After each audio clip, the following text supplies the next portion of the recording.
This is a View from the Bridge official podcast of the Belfast Giants for kingdomofthegiants.com. Today's Tuesday, the 150th day of January. No, the 30th day of January, just the longest month in the world. 30th of January 2024. My name's Patrick Smith. We're live on YouTube, Facebook and Twitter, X. You can also download us on Apple Podcasts, Spotify, and all your normal podcast providers. If you're watching on YouTube and enjoy the show, like and subscribe and all that good stuff. On this week, well, I've not written an agenda, so let's see if I can remember.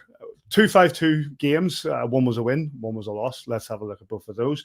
Jeff Baum was the December Player of the Month. He'll be along in a bit to have a chat with us, as will Davy Phillips, who's always really good value when he comes on for a chat. Friend of the show, Neil Francis, will be with us looking ahead to the visit of the Cardiff Devils this weekend. We'll look at the Player of the Month, maybe a bit of news, and the usual sort of chat. If you're watching along live on YouTube or on Facebook, send us a message, send us a comment, send us a question. We'll keep an eye on it, and we love when you guys interact. Or also be monitoring Twitter at AVFTB. Mr. McJimsey, how are you? Not too crickavad, Patrick. Nice to see you. Yes, good to see you too, mate. And Mr. Kitchen's busy doing something. What are you up to? What are you up to, sis? I'm not the brightest when it comes to technology, and I've recently purchased a MacBook. Shut up, Davey. I've recently purchased a MacBook, but I thought I was getting the gist of it, and I'm really not. I'm used to a Hewlett-Packard, which does everything I need to do, but I just thought it'd be a real tool and buy a MacBook. So if there's anybody watching tonight, anybody dive into our comments there that can help Simon set this MacBook up, because, well, you live in England, you're no good. But look, Davey, I'm going to be honest. Reese Harrison from the Apple shop has already told me to log in, and Laura's said about it earlier on as well. There is classes that you can go to. I just haven't got a minute at the minute, so I will get round to it. But at the minute, I'm back to my trusty HP and my Apple Macs over here. Just there's loads of different stuff happening on it. But anyway, let's carry on. Other technology is available. Yes. Right, before we get cracking into the games, obviously last weekend was Pride Weekend. We've got some great stuff coming up in the next couple of weekends. So who else are we going to come on, ask onto the show? One of our favorite people, somebody I feel I haven't seen in ages. How are you doing, Laura? I'm good, thank you, Patrick. How are you? Yes, doing really, really well. Last weekend, Pride Weekend, seemed to go really well for the Belfast Giants, and we've got some great stuff coming up as well. Yep, Pride Weekend went really well. We worked with the Rainbow Project, and we also had Sporting Pride along on, I keep thinking it was Friday night, but it was Saturday. Went really well. Our cutoff day is going to be Sunday for final orders, so that we can, if you want to order a Pride jersey, so we can get a final total and get that sent over to the Rainbow Project and get it announced out on social media. And grateful to everybody who bought the jersey, came along, supported the cause. I know the Rainbow Project are as well. This weekend, plenty coming up.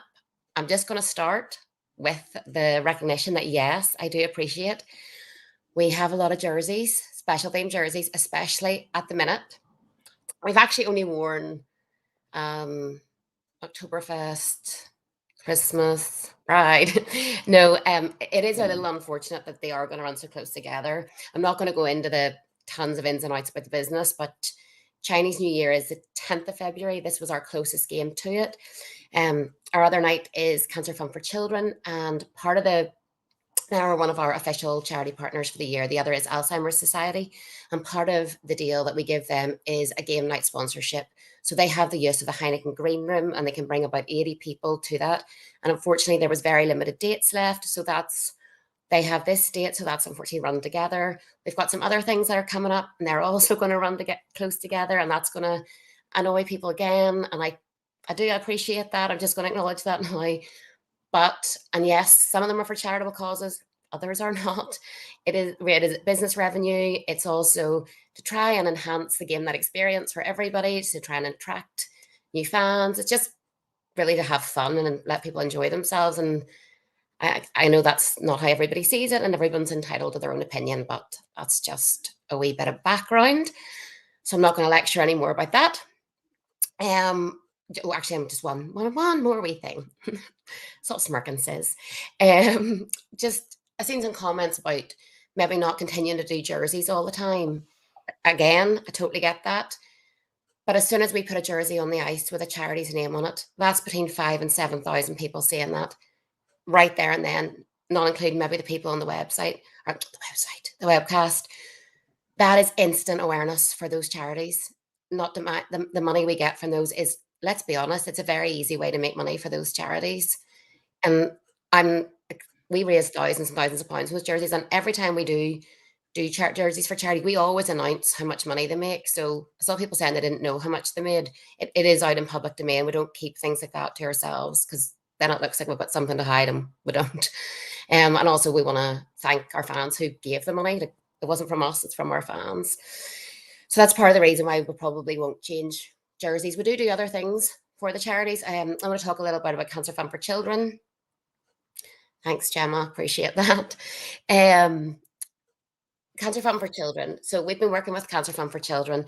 I'm really sorry. I'm just going to keep talking, so you might need to interrupt me at some point. Simon, it's not like you're not a talker, so don't even look at me like that. Work away. I have something to do here. You crack on it. No.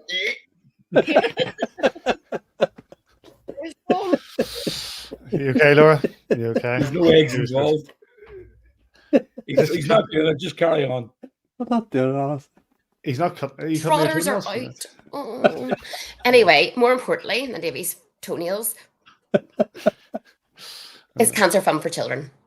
So we've been working with Cancer Fund for Children, not in an official capacity like we are now, for about, must be 12 years.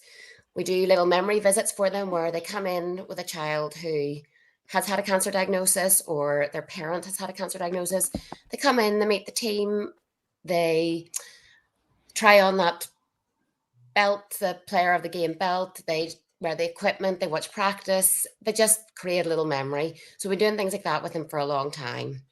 This year, so for people who don't know, within the Odyssey Trust, staff get to nominate charities, and then it goes to a vote. So this year, that's how we got this year's charities: Cancer Fund for Children and Alzheimer's Society. So far, what we've done for them is W5 have had two Sunday mornings where they haven't opened it to the public. It's just been for Cancer Fund for Children. So it means there's a lot more space for them to move around, especially if they're at risk of, they're maybe about to start chemotherapy, or they're just trying not to be in a place with a lot of germs. And we're all a lot more heightened to knowledge about germs and sickness after COVID and how keeping distance from people. So it's a great opportunity for them to come as their family, a bit more room, and enjoy themselves in W5. We've also had an ice skating session with them, which was hilariously great crack. So we've had that, and now this is another thing so we're going to have a night dedicated to them, and part of that is wearing the jersey. We give them the Heineken Green Room, so they bring 80 people, and they're bringing the families that they work with. They could bring donors, sponsors, whoever they want to bring, but they're giving it to the families, and I absolutely love that. They'll be doing bucket collections on the night. There'll be text codes if you want to donate.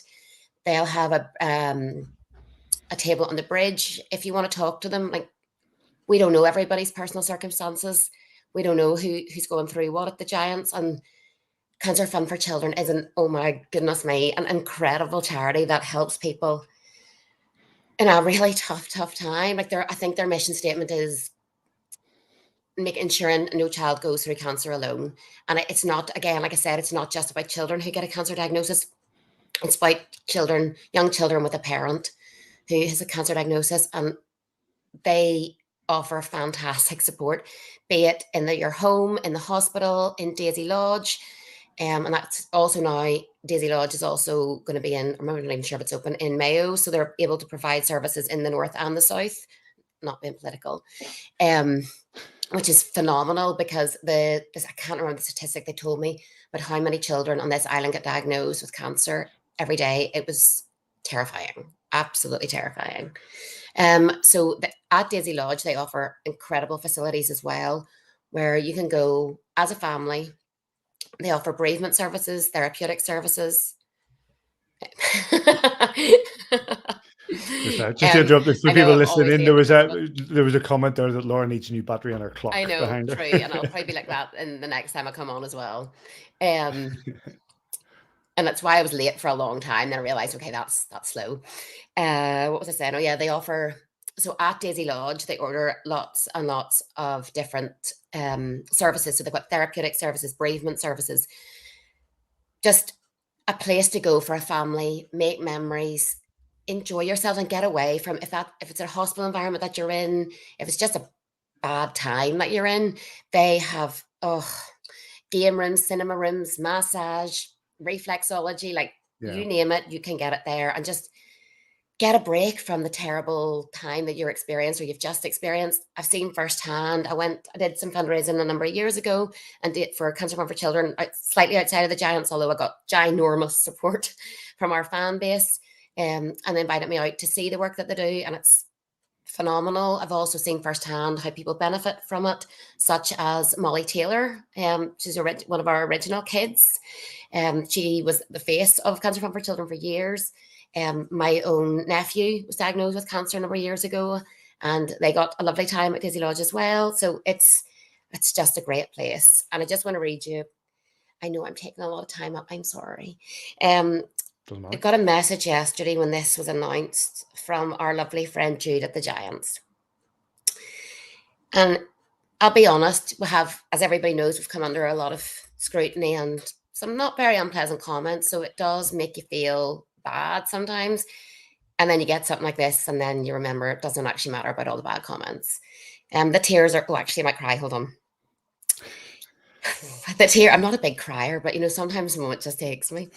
The tears are flowing. I've just seen the Cancer Fund jersey, the two organisations who have got us through the last year. So that was from Jude about the Giants and Cancer Fund for Children. And then you remember it's for a great cause, and people can say the bad stuff, and that's okay. We're just going to keep on doing what we do.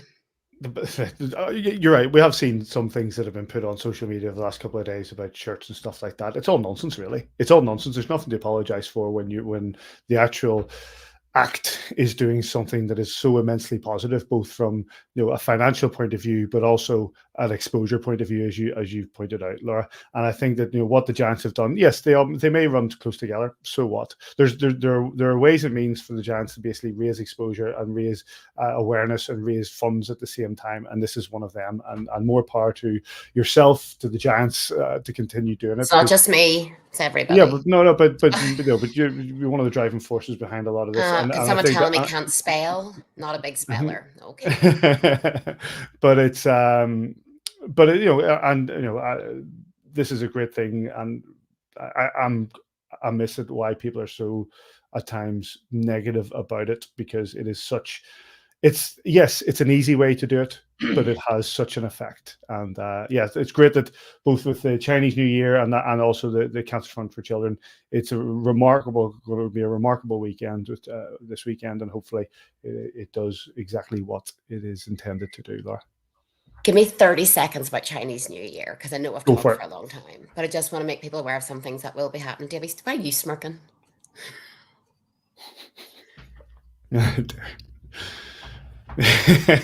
Never mind, Davy. Go back to your toes. So Chinese don't encourage me, Will. You better pick those up. That's nasty. Okay, so Chinese New Year. So again, in the land of Giants, everyone is equal. We're looking at different ways, different parts of the community that we don't really engage with that much. The Chinese population is the third highest population in Northern Ireland. Just falling 0.2% behind, 0.02% behind the Indian population. So when we looked at different nights that we could do, we always do two main charities, and then a kind of, not a wild card, but something different. So last year we did November, this year we did Chinese New Year. So yes, it looks like a gimmick, I get that. And we were super careful and spent a lot of time talking to the Chinese Welfare Association about not appropriating their culture and about cultural appreciation, and trying to make it a bit about learning about a community that exists beside us, like inside us, that we don't really. This is what the man from the Chinese Welfare Association said to me. So before anyone comes for me for saying it, that a lot of people's interaction with the Chinese is on a Saturday night when they order a sweet and sour, and it's probably true, and it's not meant as a slant on or a slight on any religion, ethnicity, or anything within Northern Ireland. So this seemed like a good opportunity to do something to engage with a part of the community that we don't really know about. If you look at the demographic and the fan base, you don't see a lot of non-white people, and that's partly because Northern Ireland is 96% white people. So it was a way to help and bring that part of the community in, and also just display their culture a little bit. So we're going to have a couple of different things. We're going to have some traditional Chinese musicians in the foyer. It's the Year of the Dragon, so we're hopefully going to have something from the Dragon exhibition that'll be in W5. We're going to have some calligraphy writers on the bridge. So lots of different things to try and help people learn a little bit. And then we can also ask people to watch out and see if they win a Hangbao envelope that will be come down during the game, which is a Chinese gift, and it's a symbol of New Year and good luck and different things. So we're just trying to learn a little bit about their culture and let them know that they're welcome at the Giants, that everybody's welcome here. Absolutely. And Laura, I'll not talk anymore. Laura, listen, we really appreciate you coming on. You know that, and this is going to be a great weekend, raising great awareness on both of the games. Well done to you. Well done to the Giants and everybody in that. Hopefully, if somebody has a couple of AA batteries, they can pass them on to you for that clock. And it has batteries. It's just 15 minutes slow. It's just slow. It's just slow. Laura, listen, we appreciate you joining us. Thanks very much. Take care. Bye, gang. Davy can go back to his toenails now. Bye. Bye. Big thanks to Laura for coming and joining us. And two fantastic, after what was a great weekend just past, two fantastic charities and two fantastic nights ahead of us at the SSE Arena. Right, boys, let's get cracking these couple of games before our first guest joins us very shortly. On what night was it? I'm sorry, I am all over the place. Saturday. It was Saturday night. It was. You're right. It was Saturday night when the Belfast Giants hosted the Coventry Blaze. It was the first visit since they took the quarterfinal of the Challenge Cup against us, but it was a 5-2 win for the Giants, who started early. Ben Lake, Josh Roach, Bobby McIntyre, Daniel Tedesco with 2 goals. Very great to see. And then for the 2 goals for the Coventry Blaze were Kobe Roth and Ian McNulty. Tyler Beskorowany, 15 shots on, 2 goals against. Nolan Kent, 23 shots on, 5 goals against. Your referees are David Good and Vitas Lukasvicius. Now, firstly, and where I want to start this is there was a terrible incident at the end of the first period involving Jack Hopkins. Nothing that anyone wants to see.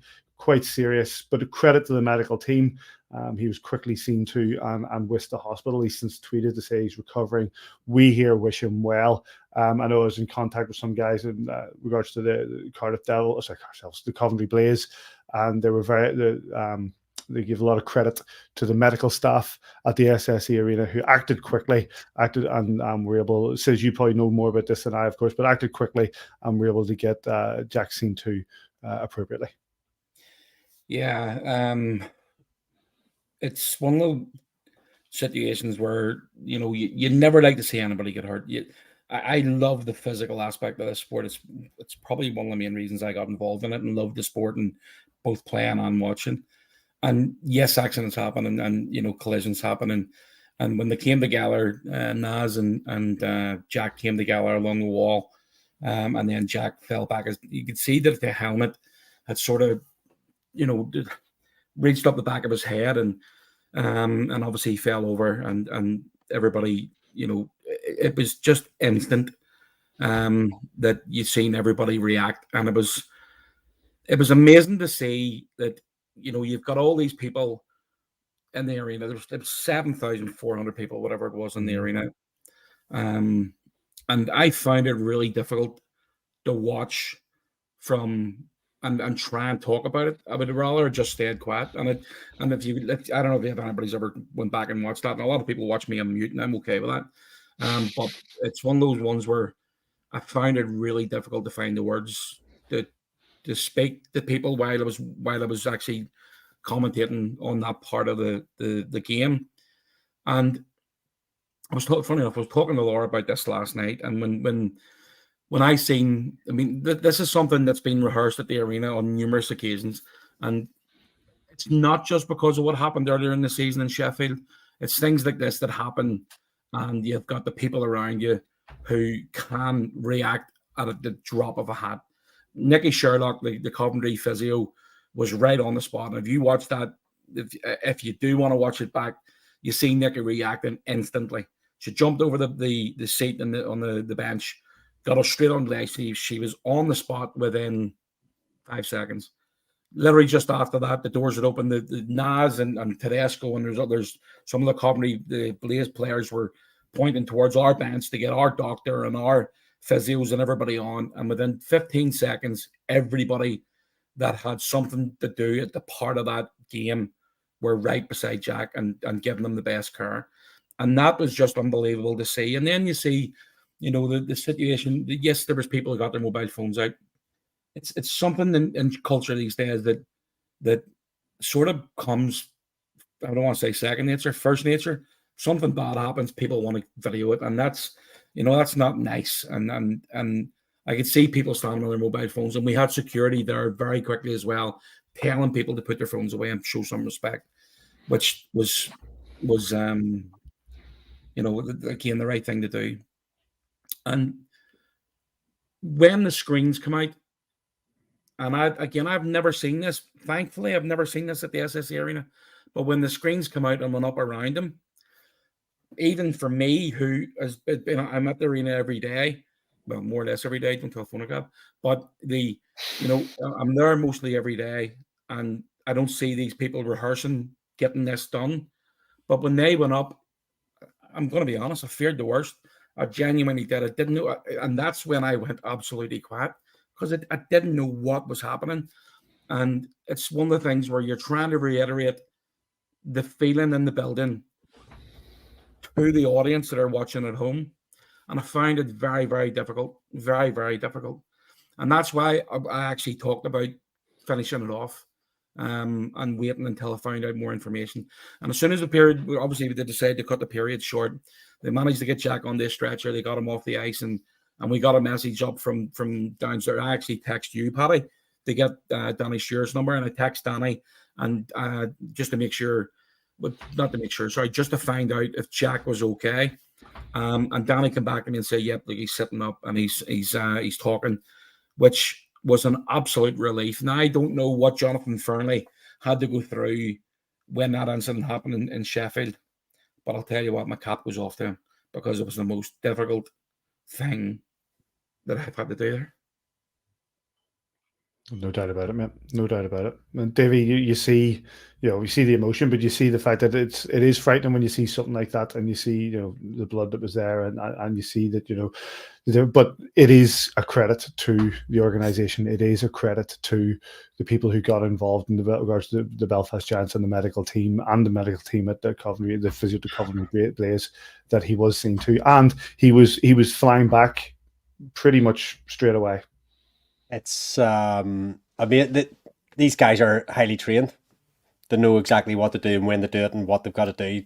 First responders, and they were instant, and all the stuff, the protocols and getting the screens out, and even security, they're telling people to put phones away. All the protocols that they will have practiced just worked like clockwork, and he was in the best hands that he could have been within seconds. And my heart went out. It looked like a bad situation because the actual sort of interaction between the two players was on the super zoom camera, and when he went down, it was like, I text you boys, because that's a hard, he's hit the hard, he's hit harder. Yeah. So glad he's okay. So glad that the best attention was given to him within seconds. He was in the Ulster Hospital, I assume. I don't know whether he went to Ulster. RVH. That was only my guess, the closest hospital, but in the Royal within minutes.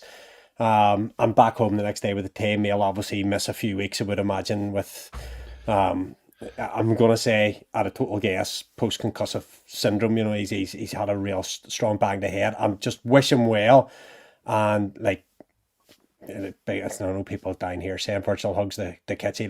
We all send our big love to everybody involved in what was a horrible incident. Yeah, we send our best to Coventry Blaze and to Jack. I hope you recover quickly. Let's turn our attention to the game itself, gents.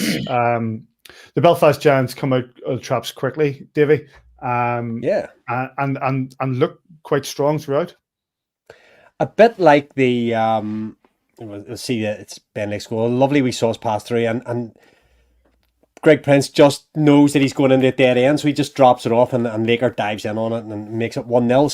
Second sort of up and down the ice, same as we played Coventry the week before. They scored on the sort of second rush up the ice in that game, and we've gone and done it against them. And sometimes when you get out there leading the game, it's difficult to, you're much better placed to go on and win the game. That's a lovely play here. As Princey goes inside, he sees he's nowhere else to go. He knows where Ben Lake is in the inside. I don't know if there's a little bit of communication there, but Ben Lake whops it in the top corner there, and it's an early start for us. So unfortunately, we get pegged back with a goal. It'll probably roll on here in a wee minute. A pass in front. Chucky's probably in the right place there. Unfortunate bounce off his stick, or off his skate, sorry. Besco makes the initial save, but it just, bounces the guy in the right place there, and it's 1 each. And then I think probably for the next 20 minutes or so of the game, it was a fairly even game. Up and down, we had opportunities. Didn't go. This is prior to the goal. I think Kohei Sato goes down the right wing, uses that pace that he's been doing, gets us a face-off in a good position, and then steps up and wins the face-off. And everything starts from possession. We talk about it all the time. All comes face-off to Nas. Nas won a one-timer from Roche to make it 2-1. I thought at this stage, that's great to see Josh Roach. Josh Roach's offensive contribution since he came back has been outstanding. Giving that extra man going forward, sometimes leading the rush, jumping into plays and stuff. Unfortunately for us, it actually comes with Josh Roach is trying to jump into play. We want to face off on our own zone, and everybody breaks for the border. Everybody's just on their horses and down, and there's a bit of a break in play, and Josh Roach loses an edge or whatever and goes down, and the Hail Mary pass is thrown up the middle, and he goes in on Besco. He backs Besco up here. He's no choice because he's gone 1-on-none, coming through the circles, gets backed up 2 each. Simon, do you want to go from there? I've said enough. As usual. The third goal, it was a great third goal. Obviously, I was talking to Danny Stewart after the game. He didn't think it was a penalty for on Coventry leading up to that third goal, which Bobby McIntyre scored. But we controlled a lot of the play in the zone at leading up to that goal itself. There was a delayed call. Besco got off the ice. Bobby McIntyre actually jumped on. Good play at the top of the blue line between Tedesco and Jeff Baum, and then they obviously found Bobby, who stepped in, took 2 or 3 steps and rifled the top corner, and that was obviously ended up being the game-winning goal. So great to see that. We didn't sit back at that point. Once that third goal went in, we sort of found a bit of life, and obviously went on to score the fourth and fifth. But Teddy got both of them, which was great for him as well, because Daniel Tedesco will probably hold his hands up and say, look, I haven't been having the season that I wanted to have, and we've seen what he's capable of last year, but it was really good to see him getting the opportunity, playing again with Ben Lake and Sean Norris on that line, because Princey going down getting hurt in the first period. So great to see Teddy step up, get those 2 goals, obviously picked an assist up in that game, or that goal as well for the third one. But to go on and get the win 5-2, let's be honest, the Coventry Blaze have been a thorn in our side this year. We all know what happened when we were 4-0 up in December, and they come back and won in overtime, or the shootout, whatever it was. Just don't even want to remember that game. But I thought I thought the game, the first 30 minutes was very scrappy. Yeah, we got a goal, they got a goal, and we got the go-ahead goal again. But I thought it was very scrappy. But the third period, I thought we were definitely the better team, and thankfully went on and picked up the 2 points at home. I'm going to batter ahead, boys, because I think that's all that we need to really say about this game. The highlights are from our good friends at Belfast Giants TV. You can get them on YouTube. And we move on to the game that took place on Sunday. The Giants travelled over to Surrey to face the Guildford Flames. Unfortunately, it was a 5-2 game also. Unfortunately, it didn't go our way this time. Lewis Hook opened the scoring on the power play. Ryan Hughes, Ryan Tate, Stephen McPartland and Brett Ferguson. McPartland and Ferguson's both in the empty net with a 5 for Guildford, with Ben Lake and Jeff Baum scoring for the Belfast Giants. In nets, Tyler Bescarwani, 25 shots on, 3 goals against. Ian McAdam, the other side, 30 shots on, 2 goals against. Matt Rose, James Irons, were your two referees. Says you need a 60-minute performance, and this was far from that. Yeah, I'm listening to Adam's comments after the game, and he wasn't happy with the performance, saying that there's guys that just didn't turn up, and I think that's a fair comment. I mean, Davy was at the game. We didn't really get a foot in it. The Blaze, or sorry, no, what do you call them? Guildford Flames. Guildford Flames. We were never in front, and it's when it's you sort of just want to stay in the game and get your come up with some big moments and get the opportunity. But I didn't think we did enough anywhere to get the win at all. It's only a 3-2 game, and they get 2 empty netters, but that's not going to show unless you really look up the record books itself.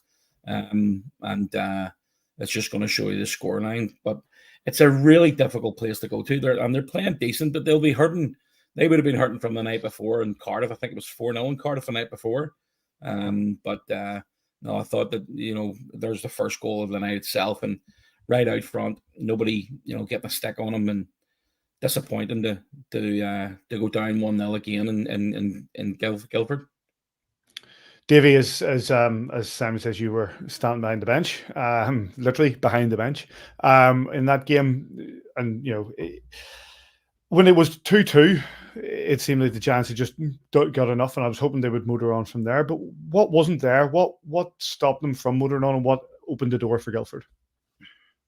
I think Guildford used their the speed that they've got very well. They obviously activated Tate a lot. There's the goal there, or that's not the goal. That's where they get the penalty shot. But it's very similar play to the goal actually, where they get down the right wing and they get the shot away. We hung in this game, and I don't think there was any lack of effort or lack of belief. You talk about where I stand, you can hear the chat. Like the boys worked hard here. Obviously went down to the early power play goal, which you've seen. Davy Phillips follows the play naturally round behind the net, and Lewis Hook comes from the other side of the ice and positions himself nicely. You're down a man. You can't play coverage against every man. Unfortunately, they go. Great save from Besco, forces, I can't remember as Cornell takes the penalty shot, forces him wide. And at that point, the Belfast Giants will come back and get a goal to get back into the game. They get ahead, we call back. And even at 2-8, I think Digger says that, it's probably their strongest second period of the season. And yeah, they pinned this in. But getting the goal at the very end of the second period was a bit of a boot in the balls, I suppose, for the boys, because they'd worked so hard to stay in the game against a very good team through 20 minutes. And that little drop pass and they come in. By the way, props for both Laker and Bombers goals. 2 CNI, top corner, top bins, great finishes. But we've got it back to 2 each, and we probably had. And I think if people go and watch, people that watch the game, people watch the game back, it's not as clear on the highlights. We had opportunities at 2 each to probably, you get whoever was getting the next goal was probably going on to win if we had got it. Because it's at that stage of the game where you're going to have to pull your goalie and go for it. If we had got that goal, it just didn't. We came up against a couple of irons and a couple of good saves, but it just wasn't to be in the night. It's frustrating that we're struggling to put those 2 good performances night in, one night after the other. I don't think we stunk or anything, and I definitely don't think it was for lack of effort. I just think on the night, Guildford just had that wee bit more in the tank than we did. It says it's consistency at times, isn't it? It's trying to find that consistency. We've had a couple of weekends where we've done quite well. We got 4 points and trying to retain that consistency. But outside of the Sheffield Steelers, everybody's looking for that consistency. Yeah, you just, you really just want to get on a run and try and come up with 2 wins in a row, and then 3 wins in a row, and then 4 wins in a row. And we're just finding it really difficult. Obviously, again, you talk about the games against Nottingham there 2 weeks ago, and then you go back into Nottingham, you beat them 7-2. And we'll go to Coventry the next night, and you pick up a point, but you really would have tried to get 2 points there, and then you're on a run. You've got 4 in a row, and I said it on numerous occasions. Sheffield have been looking outstanding all season, and it is going to be near on impossible to catch them now. I think we need to win every game, and they need to lose about 6 for us to have a chance to win. So I don't see that happening right now. I just don't think the Steelers are. I think they're well equipped. There's talk about upgrading or maybe bringing another player in for them as well. So it's they're playing that well that we've done it ourselves. Yeah, you have. See, to be honest, right now, we were out of the Challenge Cup. Ultimately, we're it's not mathematically impossible for the league, but let's be honest, again, it's going to take some monumental effort to win the league from this point. But the playoffs is still up for grabs, and technically, you only need to win 3 games to have a chance of winning the playoffs. So it is about preparation now. Yes, you want to win every game. Yes, you want to pick up as many points as possible. It's if we can get the position where you're going to have an opportunity to go into the playoffs playing well, I think that's something that we should be really concentrating on. But that's not the way Adam Keefe thinks. Adam wants to continue playing until you're run out. He just wants every last ounce of pressure and effort put in by everybody on the bench, and that's just the way he's built. So he's not going to say what I'm saying with regards to we're out of it. That's definitely not going to be the case from him. He'll want to win as many games as possible moving forward. Let's get the reaction to this game. I'm really happy with the end result, obviously, but I think the bigger thing for us coming into this game tonight here was last night's performance in Cardiff. I just felt, we weren't bad, but we didn't play the kind of hockey that we've been playing for 60 minutes over a course of time there. It was important that we got that bounce back tonight, and I thought we were excellent. I thought we were excellent for 60 minutes tonight, and I think I did say on camera last night that it was the worst middle period, the second period that we'd had in a long time, and I would role reverse that tonight because I thought that was the best second period we've had in a long time. So kudos to the boys, but overall I thought it was a really good solid 60-minute performance and well deserved 2 points for us tonight. Despite it not being our best, we had opportunities to win that game and get more out of it. Thought we had a lot of average to below average performances from too many guys tonight. There was a lot of positives on the ice as well. Fight back there in the third period, and then unfortunately we give one up and too little too late there. Try to get the goalie out, generate a little bit there, but ultimately they get the empty net goal, and that's the ball game. But certainly we need to find a way to string 2 games in a row together here in a weekend together. That's disappointing, but it's a work in progress right now. Highlights from the game are available from Flames TV on YouTube. Let's crack ahead, gents. He was December's Player of the Month. He's one of our favourite people in the Belfast Giants. We're delighted to welcome back the son of Jeff Baum. Jeff Baum, how you doing, mate? How you doing? How are we? Thanks for having me. Good to have you back, buddy. Good to have you back. Congratulations on your December Player of the Month. Thank you. I really appreciate it. Yeah, it was a tough month for the team, but pretty excited. You came back from injury. You seemed to and you hit the ground running. How difficult or how frustrating is it to sit in the sidelines? Yeah, it can be pretty tough for especially an injury that I kind of had, where it's just kind of lingering on day after day, and then leads into weeks. So just having to show up and try and support the locker room however I can, and then knowing when I'm starting to feel better, that when I'm ready to start getting into games, that I'm ready and prepared and feeling as good as I can moving into it.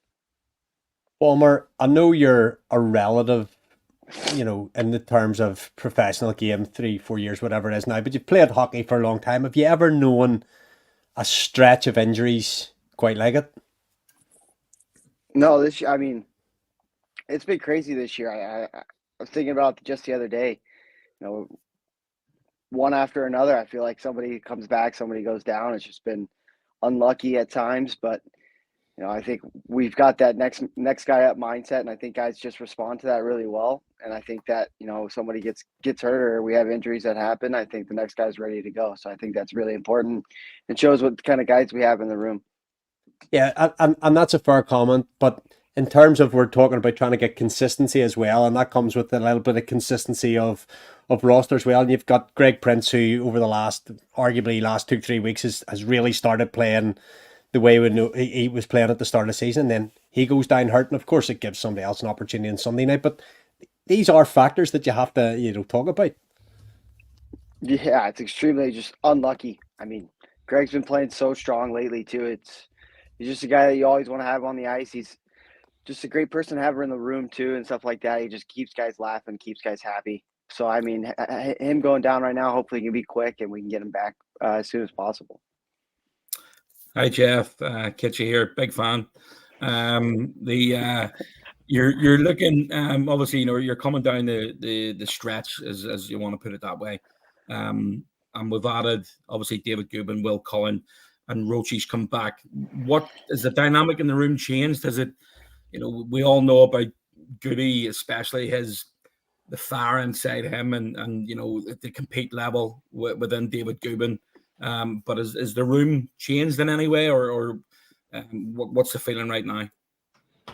Yeah, I think, you know, we've always had just great guys in the room. I think that goes back to recruiting from Kiefer and Thorpe that they do every year. All 3 years, they're able to bring in, you know, for the most part, some pretty really good guys. And even having Goody and Will back in the locker room just brings a lot of energy. And, you know, Goody's always working really hard and trying to be professional 24/7. And that, you know, trickles down on guys. And to get to see it from him it's always good to have him back. And obviously, you know, you played a few shifts alongside Roche. He certainly doesn't look as if he's missed 9 months. No, he looks great. I mean, even before he was fully back, he was looking really good in practice and skating, moving up and down the ice really good. It's, you know, it's great to have him back, and playing with him has been a lot of fun. You just need to keep him rolling and keep moving in. We spoke, John, I know you were sitting in the background, or I don't know if you're paying attention or listening in, but we spoke about consistency and how difficult it is sometimes to find consistency. And, you know, you've been on championship winning teams with regards to us, and where we've hit the turn of the year and we've went on a stretch and picked up those titles, and as great as they are. But how difficult is it? It's because obviously we look now at the Sheffield Steelers, and when you're motoring, and you know you're relentless, and you can go into Coventry and win 6-0 within like 20 minutes. Yeah. How difficult is it when you're not in that position to find the consistency? No, it's definitely something you got to show up every day, even at practice, making sure that we're preparing the right way every day, and, you know, working hard, competing amongst each other so that we're bringing the best out of each other on the ice. And, you know, I think that will relate to a good weekend if we're willing to work together and, you know, bond throughout the week, and just make sure that we feel confident in ourselves, you know, individually and as a team going into the weekend. So whatever, you know, each person has to get done so that they're feeling at the top of their game going into the weekend. Guys know to do that and are true professionals and get that done leading into the weekend. So I think, you know, for me personally, trying to stay consistent is something I've always, you know, stuck behind for my entire career. And I think it's really important in this league. You know, it's such a long stretch of so many games. You want to hit those streaks, you want to have runs and stuff like that, but at the end of the day, you got to stay consistent through the entire season to be able to be at where you want at the end. And something we spoke of earlier as well that wasn't nice to see, but had a positive outcome, was what happened in the corner with young Jack Hopkins in the game against the Coventry Blaze. You know, from your point of view of yourself and the guys on the bench, how difficult is it to see something like that happen? Yeah, it was scary. It's something you never want to see in a game. We know we play a physical and dangerous sport, and thankfully he's okay. And I thought our medical team and staff and everybody in the arena did a really good job. Acted really quick. Everybody reacted pretty fast, and there was no drop of the ball or anything like that. And I thought that, you know, kudos to the staff and everybody doing such a good job and being prepared for situations like that. And yeah, thankfully he's okay. Yeah, what we're going to do is we're going to do something that I'm not used to doing, but we do sometimes, like landed on players, and I'm actually going to add in at the same time our next guest to do it, and we're going to invite welcome back to View from the Bridge, Davy Phillips. How are you doing, Davy? Oh yeah, am I on? You're on, mate. You're on. Oh yeah, you're on, gorgeous. I'm going to do something that's between, and the two of you can be part of this. It's something I love landing on players when we get them on. It's time for the Player of the Month for January, sponsored by Phonacab. We got involved and we asked you to name your nominees for the Player of the Month, and we've drawn up this short list of 4. So the nominees are number 9, Ben Lake. Number 17, Oliver Cooper. Number 48, Greg Prince. And back in the lineup, number 77, Josh Roach. We're going to open voting on Wednesday morning, and you'll have until Saturday to cast your vote. Before we get to the two pros, Davy says, who's your player of the month? Do you want any expansive answer or just a number? It's up to you, mate. Okay, then the player of the month for me is Oliver Cooper. I think since he's came in towards the end part of December, he's an absolute mountain of a guy. He does all the dirty work along the boards. He makes the ice bigger for the players around him. Good shouts for the other three guys, but you've got to lay your hat somewhere. And this month for me, it's OC. Simon. Look, we all know I'm a big Lake fan. Shock. He is. Look, I've said it on numerous occasions before. Whoever plays with Ben Lake plays better. That's just my opinion. He just makes guys around him better, both offensively and defensively. However, after what he's been through over the last 9 months, seeing how hard he's worked and knocked his tail in, didn't go back to Canada during the summer. He stayed here and literally did everything he possibly could to get back in the lineup as quickly as possible. And then when he gets back in the lineup to do what he's done in such a short space of time, I mean, he led in minutes, I think, in both games at the weekend again. For me, the player of the month for January is Josh Roach. For me, before we get on to the other two boys, for me, I think there's a great case for all of them. You say Roachy coming back in and doing so well. You've got Ben Lake just doing Ben Lake things. I think that I'm actually going to go along with Davy, and I think it's OC for me. I think that we saw the effect. I think Princer's come back in, and he's sort of got a bit between his teeth now, and I think he's done so well the last few weeks. But OC, we saw the effect when he went out, and he's come back in, and you see the effect that he has in the game on the ice. And for me, he was the player of the month for January. Jeff Baum, who's your player of the month for January? Last December's player of the month. Who is January's player of the month? Passing it on. You guys kind of covered all the bases. It's hard to pick between one guy. I think everybody's done such a really good job. Like you said, Kitchie, with Roachy, how hard he worked over the summer to get back and to be what he's done so far. And we all know what Laker does every game and every day. I'm going to have to go with OC as well on this one. I think, like you guys said, just he does all the little things right. He blocks shots at big times in games, whether we need a big block or whether we're up a couple goals and it's late in the game. He's always laying his body on the line. I guess I got to go with OC. That's another vote for OC. David Phillips, who's your vote out of those four for player of the month? I'll do Greg Prince. Anything you can do to put a smile on his face, then I'm doing it. What more reason is needed? Like I say, the votes list will open on Wednesday morning, and you'll be able to vote all the way to Saturday. To cast your vote for the player of the month between Greg Prince, Josh Roach, OC, and Ben Lake. Big thanks to Funacab for sponsoring the award, and a big thanks to Jeff Baum for joining us. Thanks, mate. Yeah, no worries. Thanks for having me, guys.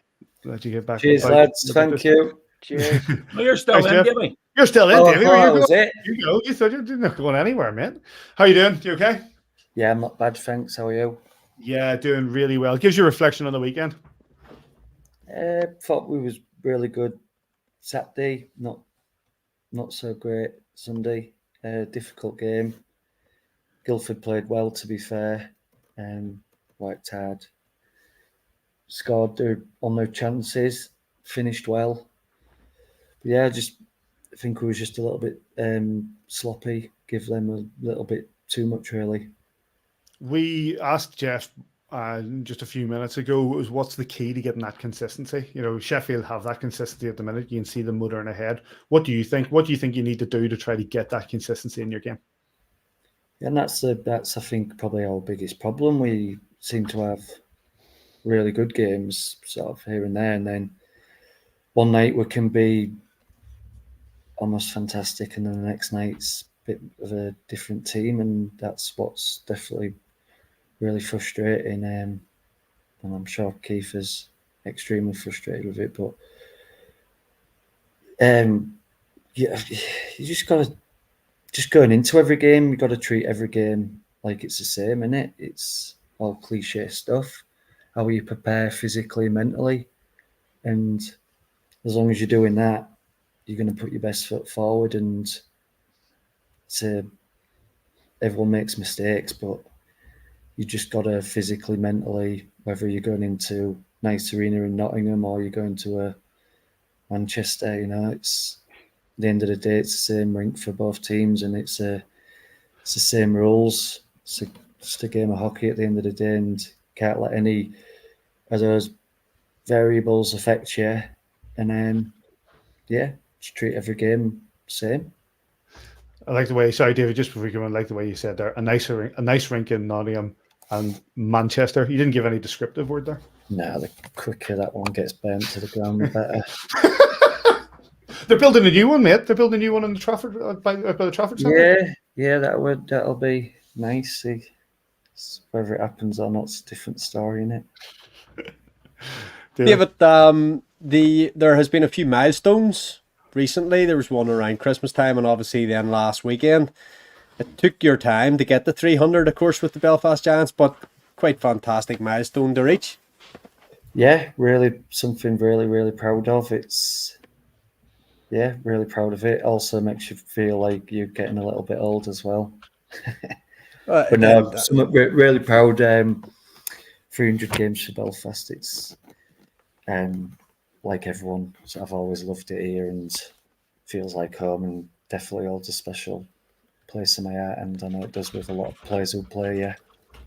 Most people will do those 300 almost in a chunk and say 60 to 70 games, so say 5 years, but you've split it up well over a decade. Have you got anything going way back then or right up the date might be a sort of highlight? Every time you win a trophy is a highlight, I guess. Those are always the ones you look back on and stand out at. Just even my first year here, I was very young, naive, 21-year-old, and we won 2 trophies that year. And that was an amazing experience. One in the one at the Ice Bowl, which was I'll always remember as well. Yeah. We're going back. Well, it must be going back 2009. 2000. You know, we were a perfect 7. We're a perfect. Is that the Mike Burgoyne game? Yep. Yeah. Manchester, Phoenix. Yeah, we played them in both finals. And they used to be that other cup, didn't they? That they got rid of. The Knockout Cup, same year. Yeah. Manchester as well. Stephen Murphy and Nets. Could you imagine back then just the sort of the ride your career was going to go on through North America and different places that you ended up, and obviously the medals with GB, and it's been quite a story. Like, it'd make a good book. Yeah, it would be a good book. Be definitely some good tales and stories in there. When I first came here, it was something I never really thought of, to be honest. I came here that first season, and I originally signed for 2 years, and then right at the end of the season, I signed even longer. I can't even remember how long it was, but it was pretty long for British hockey. I'm sure it was like an extra 4 years or something, which was quite unheard of. So I thought, I was so happy here. Didn't really vision playing in Europe or America. And then, that chance came up to go to the Chicago's rookie camp. I just thought, I don't even know did I mention this on the last one? So I feel like I'm, Maybe you did, maybe you didn't.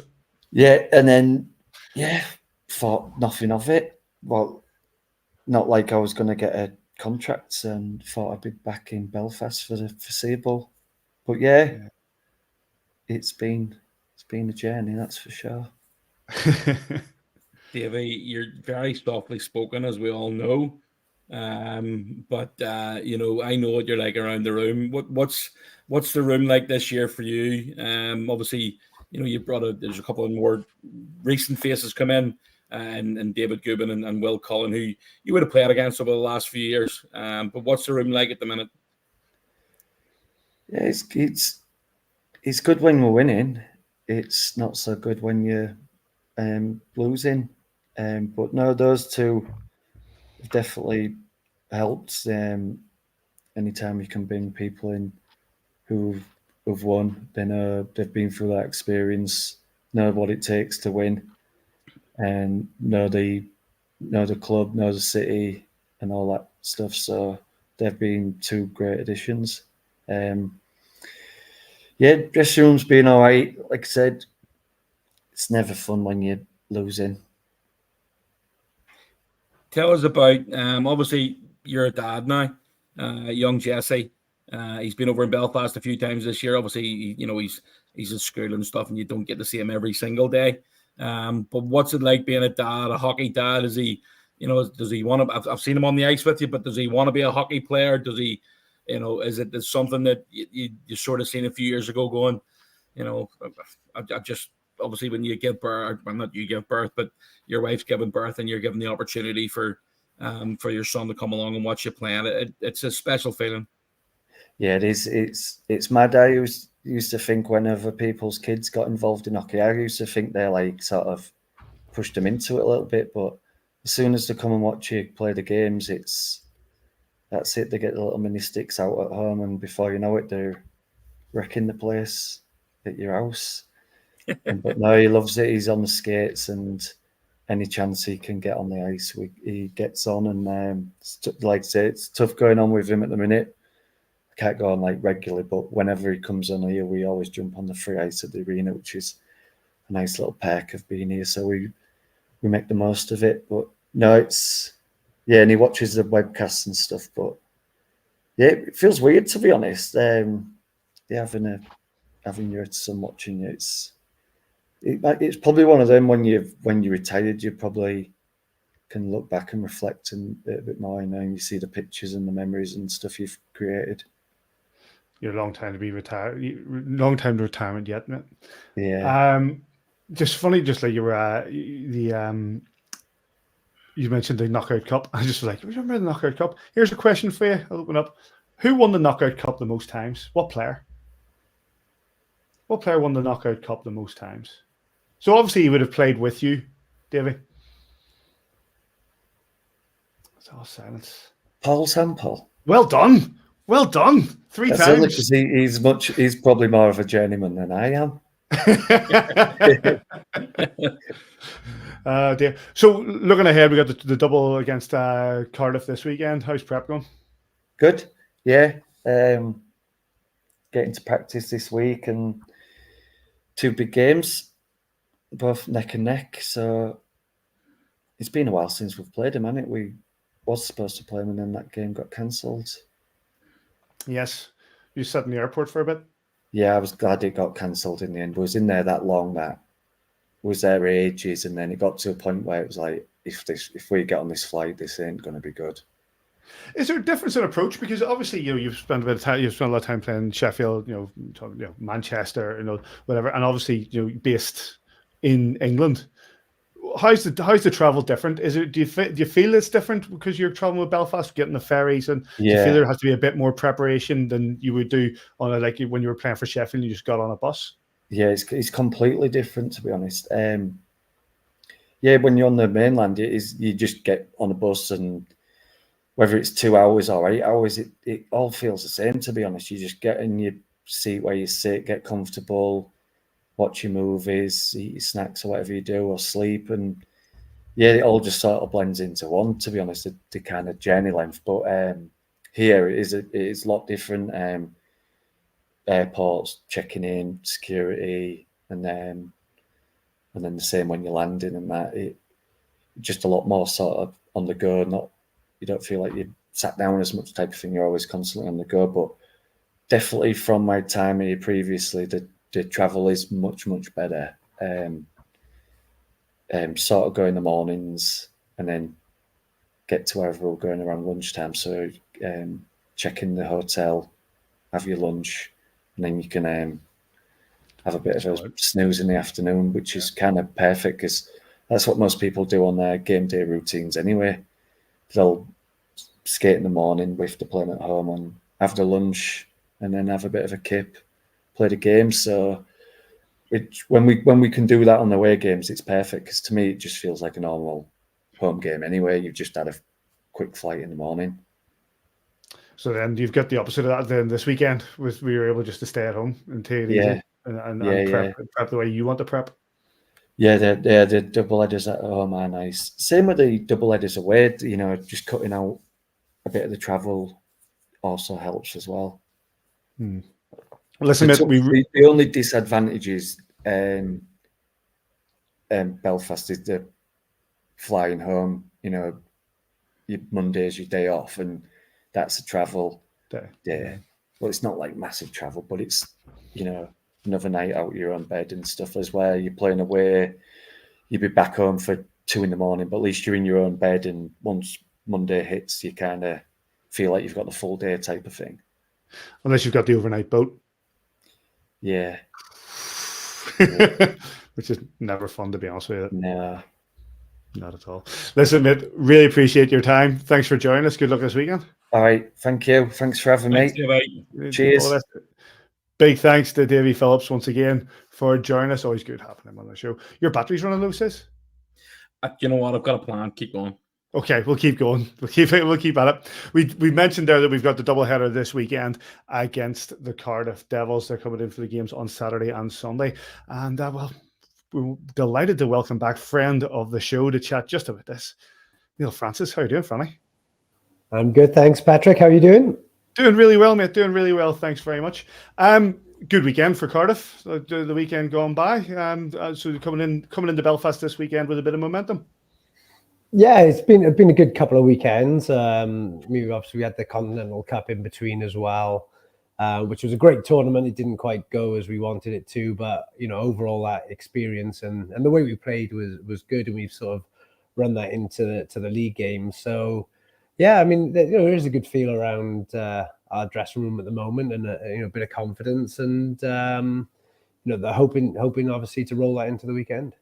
Obviously, changes that have happened from a coaching perspective and all, and Pete Russell coming in and some changes to staff. How do you feel this season's gone? I think we were talking, just to sort of caveat that, we were talking earlier on the show about how outside of Sheffield, a lot of people are looking for consistency. Yeah, do you know what? I was thinking about this earlier, and I think our seasons in Cardiff and Belfast almost mirror each other, don't they? Yeah. European action, you in the Champions League, us in the Continental Cup, with those extra games that it's brought. There's been spells where both teams have looked fantastic, and other spells where both teams have looked awful. And it's it's that word consistency that Sheffield have right now. I mean, they're an absolute wagon, aren't they? And running at 90% is incredible, and it probably throws a bit more doubt on how our teams are performing, because they're doing so well. Because if you take that out of the equation, actually, we're both second and third place or whatever it is, and it's not too bad. It's just the fact that they're so much in the lead. It just highlights and magnifies, I think, the maybe a bit of some of the negative stuff that's coming out about both teams. And from that, just and again, something we said earlier is the fact that both our teams have been in that position. We've both been in positions where we've had that consistency. We're running game after game, and it just sort of snowballs that it becomes quite easy. And I think both the Belfast and Cardiff are looking at Sheffield with a bit of jealousy at the fact that we know what that's like.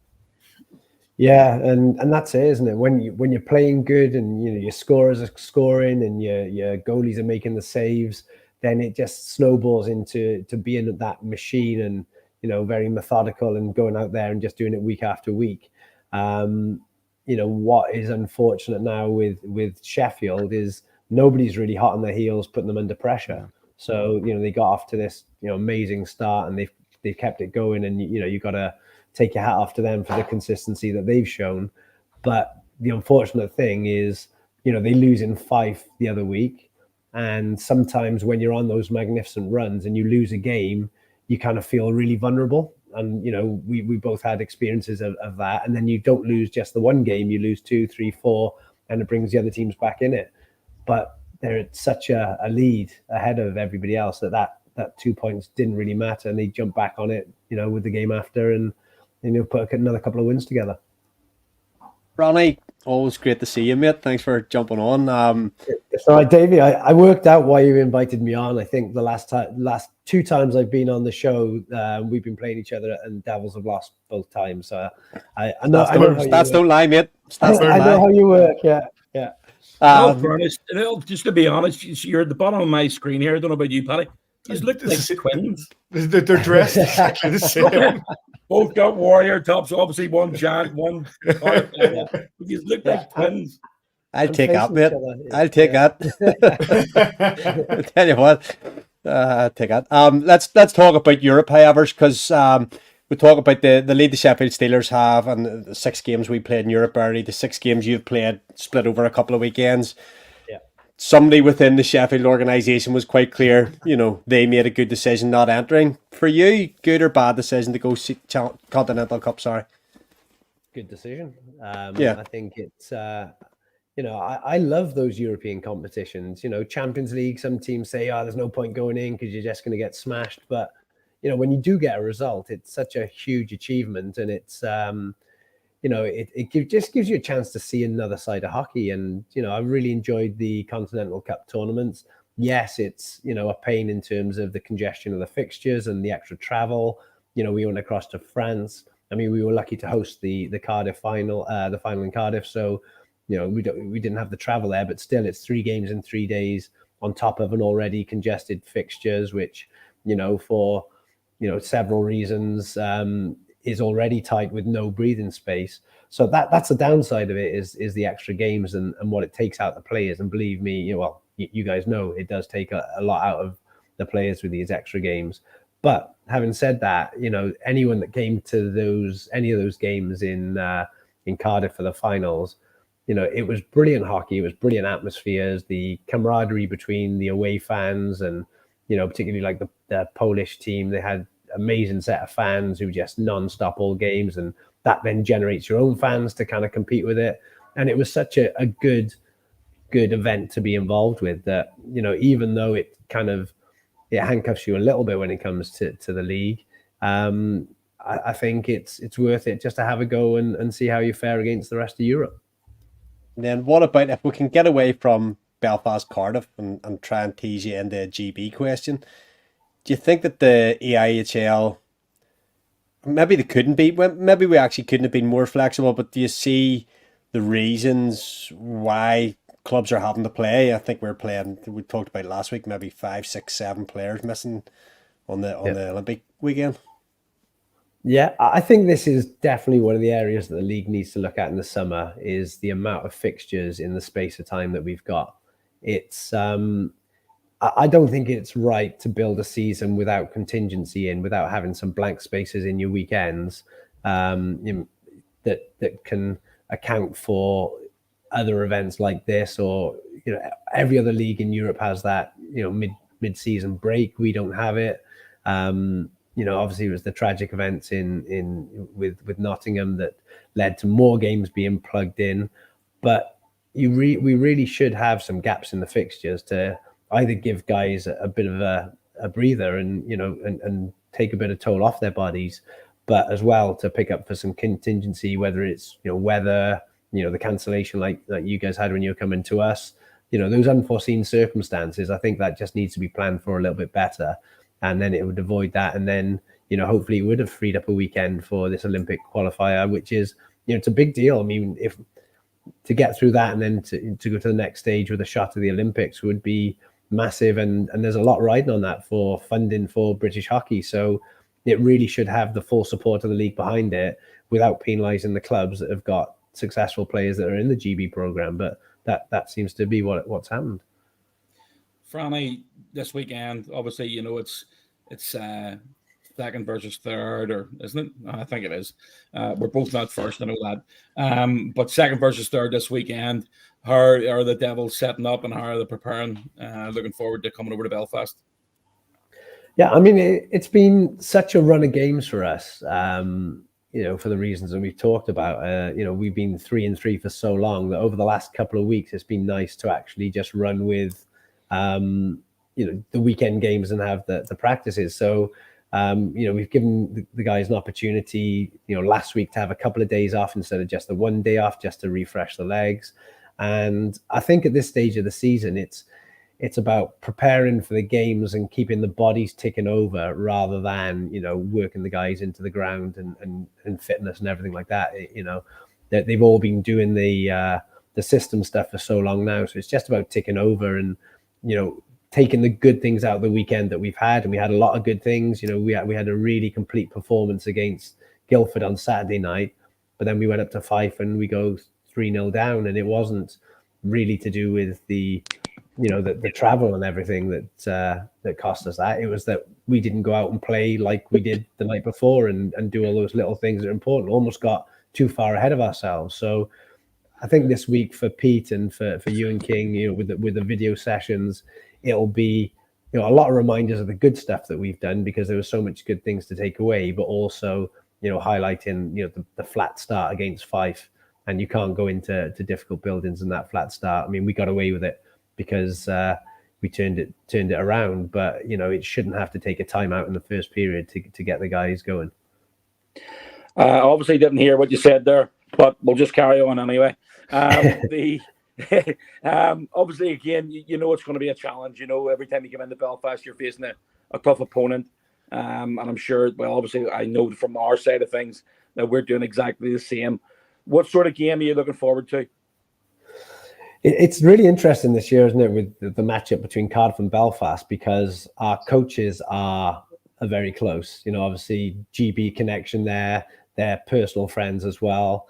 But the fact that they coach on the same GB team, they know each other's systems, they use the same system. So it's an interesting one to go out. And, just thinking about to the games that we've already had, it was bizarre that in the first game in league play that we had you in Cardiff, and you beat us, I thought we really outplayed you guys, but we lost 4-2.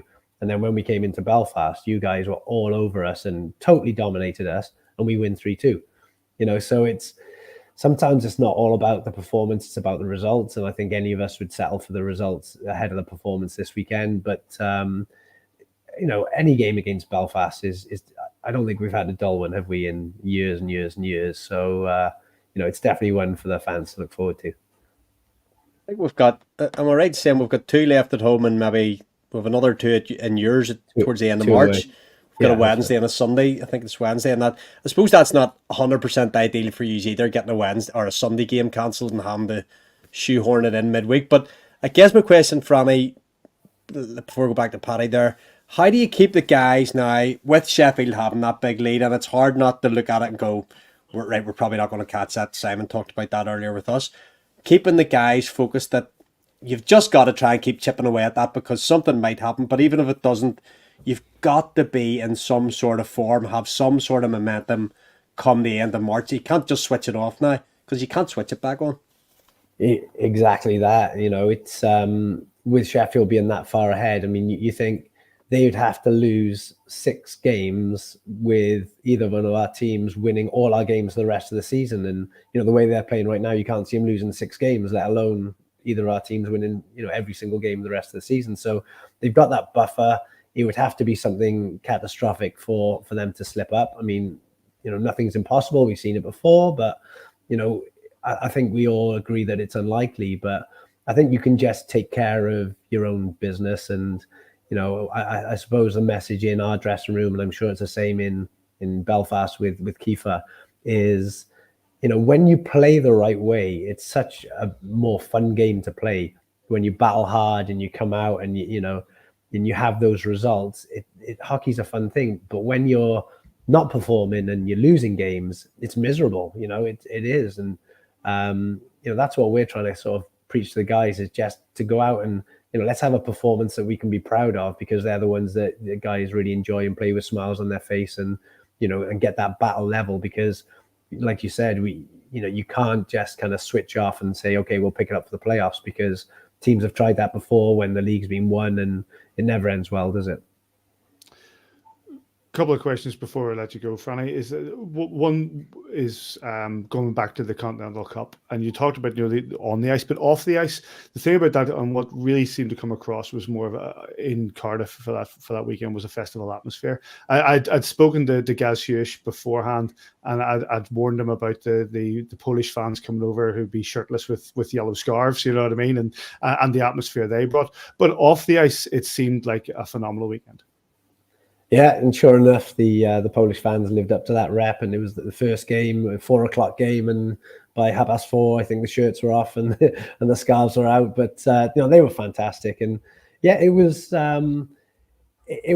something that was really good for us to hold a European final. I think all the staff at the rink and Todd and Katrina, I think they did a fantastic job of hosting it and make sure every little detail was taken care of, and I think that. We represented British hockey really well, and hopefully that, and with the Olympic qualifiers being in Cardiff, and I'm sure we'll do a good job of hosting those as well. That it goes down well for our league. We have all sorts of technical issues. Davy's gone. This is changing computers. You've done really well dealing with all this sort of stuff happening.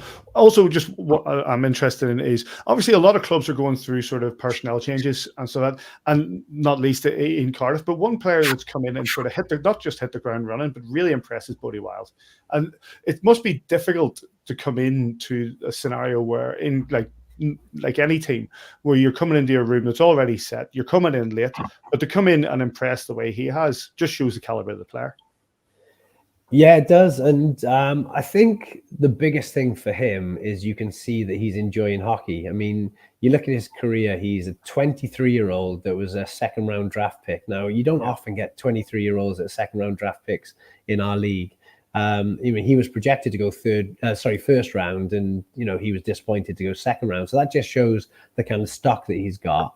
But then his career went wrong, and there's the well documented kind of COVID vaccine thing that probably was the start of him being sort of pushed out of North America. And certain GMs there didn't react well to him kind of disobeying orders, and then he's tried to find somewhere else. I mean, you can tell that he loves hockey, but he hasn't been enjoying it. And, he came in for his first game with us. He gets brought down and gets a penalty shot and scores that. And, that was a great start for him. And, obviously he's playing a lot of minutes. He's playing on a good team with, a more North American flavor to the dressing room than he was getting in Slovakia. And he was saying that penalty shootout in Guildford was one of the best moments he's ever had in hockey, which for somebody that was projected to go first round, that's saying something. So I think it's just in those circumstances, you always pick up guys at different stages in their career, and it's this is one that we don't often deal with here. Somebody that's at the start of their career, but it's actually a career that's not gone to plan.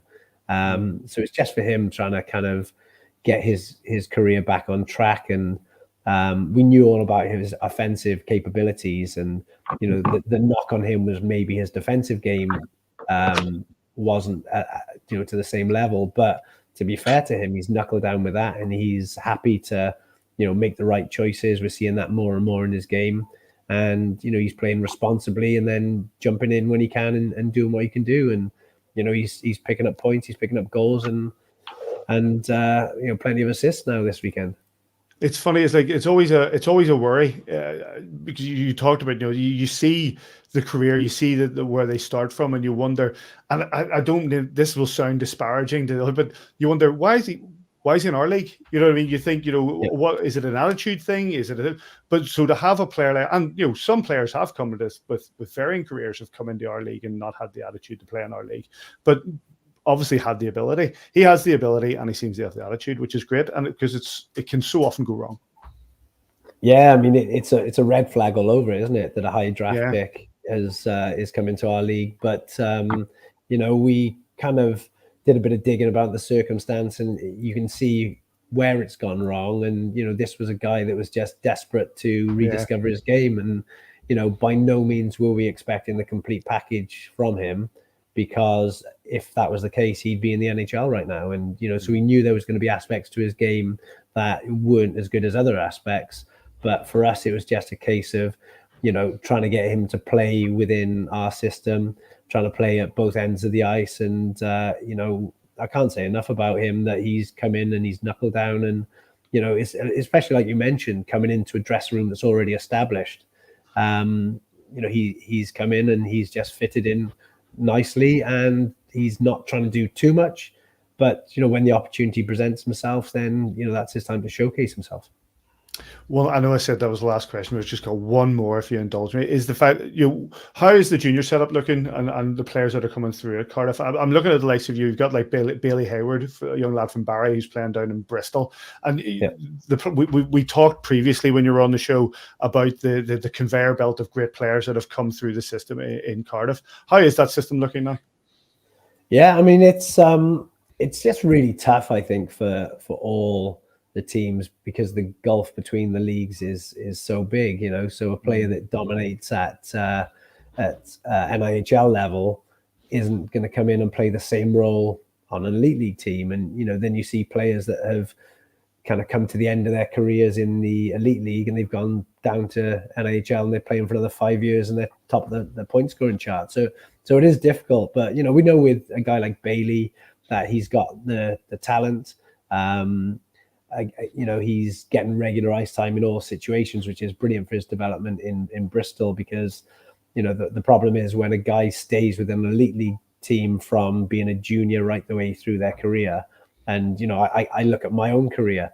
I was only ever a bottom line player. So you only ever play in bottom line circumstances. So you're never really going to jump up into key situations, where I guess a guy that's, is honing their trade in a lower league, they get a chance to be on the power play, kill penalties. So then, maybe in the future there is an opportunity. But, the struggle for, I think, us all is, teams are getting bigger rosters. Everyone seems to be signing spare players, and even with injuries, there's cover already there. And that's the only time that these guys are going to get, a chance to play. So, it's a tough spot for Bailey, because he wants the opportunity in Cardiff. He's desperate for that. But, who does he push out of the lineup? And, that's the question. He's just got to keep doing what he's doing in Bristol, come into training with a good attitude. And, when he does get the opportunity, whether it's in preseason games or if there is any call-ups, then, show that he's going to be responsible on the ice, because I think that's the number one thing a coach will look for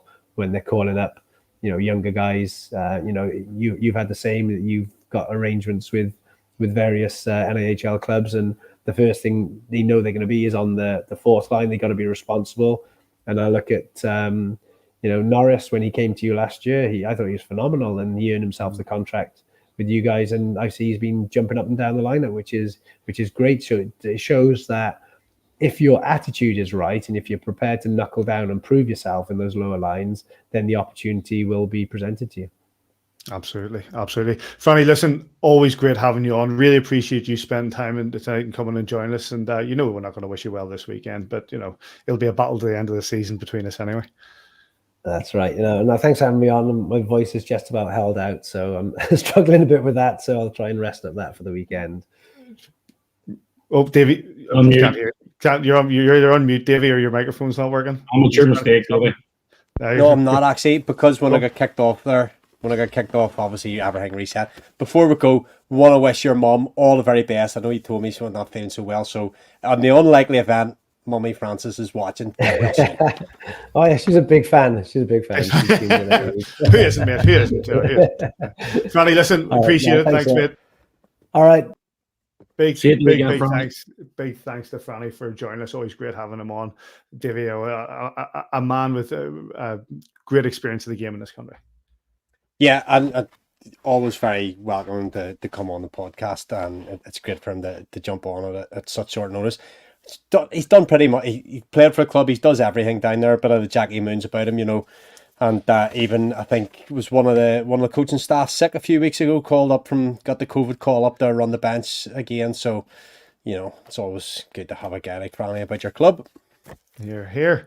Right, let's batter ahead here, gents. There's a couple of things just to close us out. We'll do a little bit of news, and while I'm doing that, I'll share with you the ones who are watching the goals of the week from the Elite League. Let's turn the sound off. I'll just say before you go there, Sean Norris, 4 points at the weekend. Yeah, absolutely. Oh no, that's that's 3. Yeah, 3 on Saturday night. 3 on Saturday night, 1 Sunday night. Yep. Nothing from Dops, but Robert Dowd has reached his 800th Elite League game. Just a quick note about that. A great achievement, says, for a great player, a league winner with the Belfast Giants. Yeah, no, Dowdy's a great player. He always has been. He was the, I think he was the All-Star and the number 1 star a lot of the time when he played here that season, and then unfortunately we couldn't hold on to him. But he's a top player, really good kid as well. But it doesn't surprise me that he's hit 800 games at the IHL level, not one bit, and you sort of seen it as from a very, very early age. He's one of the guys that's got it, Davy, we spoke with the Davy Phillips there about his 300 with Belfast, but 800 overall with regards to the Elite League. Not something a lot of players have done. What you have to play 800 Elite League games for the clubs that Rob Dowd has played for is to have insane ability. All these Brit guys that have been about for so many years, and you need Francis talking about it there, about these young guys trying to get into the league. You've got to have something very special to compete with what top North End Americans the clubs can bring in the imports. You've got to be so sacrificial. You've got to, especially early in your career, you got to play those 4th line minutes. You got to, want to play more minutes, but be happy with what you're getting. You got to do all the right things off the ice. And, Robert Dowd, what is Simsy calls him, the golden child or whatever, insanely talented boy. When he was here, as Simon says, did really well that season with Craig Peacock, with Colin Shields, with just everything going right that season, and obviously couldn't keep him. Brits like that are expensive as well, and he's gone on to have a marvellous career back in Sheffield, and congratulations on the 800 game. Oh, Laker with goal of the week. Yeah, Ben Lake with the goal of the week for his goal against the Coventry Blaze on Saturday. I don't think we've actually paid enough plaudits to the little dish on the backhand from the initial pass off the wall from Laker. It was absolutely unreal. And then a little, and again, I don't think Princey meant the little drop pass for Laker to run on to. But a really good finish from Ben Lake for sure. Absolutely. But Sheffield took a commanding 6-0 lead in the first leg of the Cup semi-final over Coventry. The second leg is tomorrow night, Wednesday night. So unless we're going to have one of the all-time great upsets in the Elite League history, I think that might be Sheffield straight through to the final. They also march on relentlessly because they had a 4-point weekend to follow that up. In the league, it's tight amongst everybody else. 4 points for Cardiff over Guildford and 4 points for the Storm over the Clan and Panthers 2. It's tight. Well, in fact, let's have a quick look at the league table. Sheffield are ahead. 31 games played, 55 points. They are 14 points in the lead over Cardiff. We only have 1 game in hand on them with 41. We are 1 point behind Cardiff, but have played 2 games extra. We're in 40. And breathing down our necks are the Guildford Flames on 39 points from 32 games. Blaze, 36 from 31. The Dundee Stars, 35 from 33. Manchester Storm, 32 games played, 32 points scored, as have the Glasgow Clan. And at the bottom, Five Flyers, 34 games, 26 points. And the Nottingham Panthers are finding it rough for 29 games and 22 points. There was a great interview this week with Aaron Fox, where he sort of laid it on the line, his opinions on some of the stuff that's been thrown at Nottingham's way. And well worth, if most people have seen this, it's well worth watching. Obviously, there's a lot of things happening with regards to how Nottingham getting on, and there's a lot of reasons behind it. And I think some of the stuff that's been going online is, people are entitled to their opinions. They absolutely are, but they should also be called out. And I think what Aaron Fox said at the weekend was right. I don't know if you gents have any opinion on that. 100%. Some of the stuff that the dribble that's coming out of a fan base, about what's happening in Nottingham, especially, it's just not acceptable. And fair play to, it's not often I'd give him any plaudits because he's in Sheffield. But what he said was absolutely on the money for sure. This weekend, Cardiff are in town, as we've just spoken with Neil Francis about. Saturday at 7 p.m. at the SSE and Sunday at 4 p.m. at the SSE Arena. We spoke earlier as well with Laura about the themes behind that game in regards to Chinese New Year and the Cancer Charity for Kids. SSE Arena, Saturday at 7, Sunday at 4, and they're both on Giants TV. Any other business, John? You go first, Simon. I don't have anything. Well, then I'll Access area of one. Happy birthday to wee Noah McVeigh. He's 12 today. So happy birthday, Noah. That was one on my to-do list. I've got 3, but yes, a massive happy birthday. I met Noah at Christmas for the first time there. Absolutely lovely fella. You're a bit of a big deal, Dave. Is that the night you went down? You were doing selfies and autographs for everybody down in Suite 13. Don't sign anything, Big mate. man. No, I think Big I man. was right. Certainly wouldn't sign anything. Big man. Not a big enough deal. So he was doing commentary with me, Paddy, and he says, "Oh, back in a wee bit, I've got to go down here and get some selfies organised." Of course, That's exactly what I said. Exactly what I said. Of course, there's a few anybody people knows down me there knows I wanting my love doing. attention. a bit of a big deal around here. I went down to give Jude a cuddle after her horrendous year. It's inspirational lady. So yes, we did have a selfie. Paddy, have you got either of those pictures? That I've got one of them up. Okay. So massive condolences to our friend George Neal. Everybody knows him as Wee George, but Big Geordie used to be my window cleaner many, many years ago. Unfortunately, Geordie's father, Big George, Big G, George Riley Neal, passed away on the 21st of January. Sadly for George and the family, George is an absolutely brilliant guy around the rink if anybody knows him. So we'd just like to pass on our condolences here. A view from the bridge, and what's a pretty horrible time for the family. And we just hope that all the great memories, George, sustain you at this very sad time in your life. You're here. And the other one is something that I only found out about this week as well, thanks to a message from Joel. Big Carsey's not well. No. He's worse than not well. It's not for me to say any more than that, but just to give him our massive love. Love this big man, good lad, Dundalk boy all his life, and followed Dundalk over later years. Him and Bob every week down in the Dundalk club. So look forward to seeing you back in the club, Carsey. Get well soon. Yes, here. I was sorry to hear, and one of the good guys. And I've always been like following a view from the bridge and stuff. Always good for a chat and our love and affection to Carsey and everything there. Yeah, fellow Spurs man. Spurs fan. Went to school with Carsey. He's a couple of years younger than me, believe it or not. I didn't know he was sick. So thoughts going with the big man. He's a really, really good guy. Absolutely. Anything else, boys? No. So. Is that it? Is that us? Happy days. This was probably tweet of the night for our comment of the night. I'll have to find it here. Is this a new one we're doing? Comment of the night. I know this one really tickled me. Well, I'll take this one. This isn't it, but this was it. Thanks. It was this one. Careful what you say, lads. Jimmy Bryson is live tweeting this episode. There's a wire in here somewhere. Very good. That's that you would know. I'm obviously missing something. For anybody who's watching outside of Northern Ireland, it's sorry, gents. One more, I think I had one. Kieran Hart asked, "What jersey is that behind me?" That is a season 1 Derek Wilkinson goalkeeper shirt for game worn for one of our first 2 goalkeepers in the tandem in the very first season, and I've had that a long time. It's got it used to be signed, but it's all worn away. Anyway, on that note.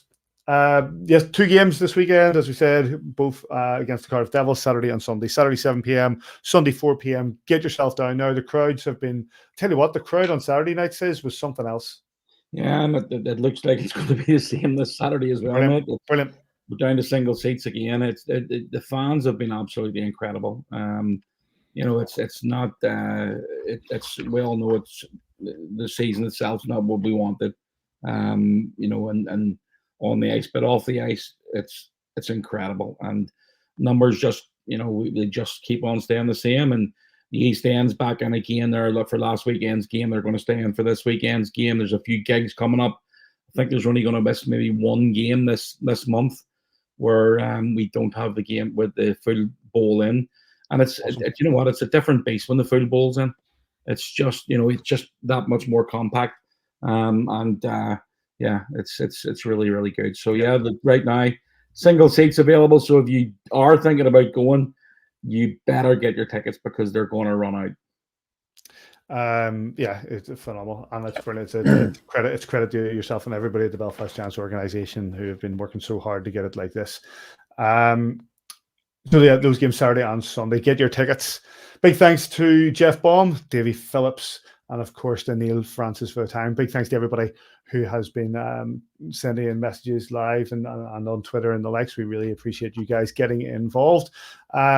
Gentlemen, as always, big thanks to you for everything over the last couple of days and on tonight's show. We are at AVFTB on Twitter. We're on Facebook, kingdomofthegiants.com, all the usual sort of places. You can get us Apple Music, Apple Podcasts, Spotify, all that sort of chat. And wherever you are this weekend, we hope you enjoy your hockey. We'll catch you here next time on A View from the Bridge.